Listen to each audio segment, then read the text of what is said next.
all, Misty here with Pixel Financial with one great big scam alert that we need to get out as quickly as we possibly can. As with all disasters, there are always the looters, and the COVID-19 disaster is no different. Unfortunately, they are, of course, targeting the elderly retired population, which are much more vulnerable to this attack. So let's do what we can, not only to protect ourselves, but to protect them and do everything we can to get this information out. So I'm going to go over a few things that you should be looking for so that you don't fall victim to these scams. And the first thing is the government is actually calling these economic impact payments, not stimulus checks. I know we're all calling it that, including myself, but that's not how the government is referring to these. They are economic impact statements. So if you receive any email, piece of mail, or have a conversation with anybody where they stress stimulus check, know that that is not the government talking to you, because they will not use that term referring to these payments. They also may suggest that they can get this money for you faster than the government can.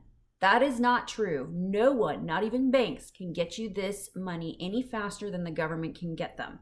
They also may ask you to sign these checks over to them for one reason or another. And that's not something the government does. So don't even attempt to do that. They'll ask for personal info. You don't need to give it to them. And they may mail fake checks that require you to call them to verify information.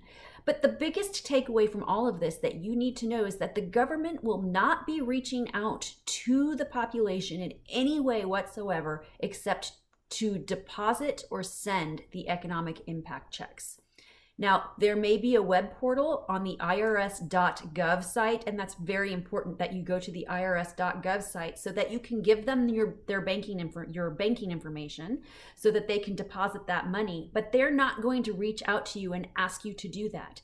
You will not receive phone calls, emails. You will not receive any mail. They are not going to communicate with you in any way except for on the irs.gov site, in which you have to go there. So let's all stay smart. Let's protect our retired population, and let's stay away from these scams as much as possible. Do not engage with them. I know there are a lot of YouTube videos out there where everybody is laughing about them actually engaging with these people and giving them a bad time. And I get that. I find them funny as well, and have been tempted to do it myself. But what we really need you to do is report them. If you receive any information or phone calls or emails from somebody who is perpetuating these scams, they would like you to send an email to phishing@irs.gov. And phishing is spelled phishing @irs.gov. All right, you guys, let's all work together and put these scammers out of work. We'll talk to you soon. Take care.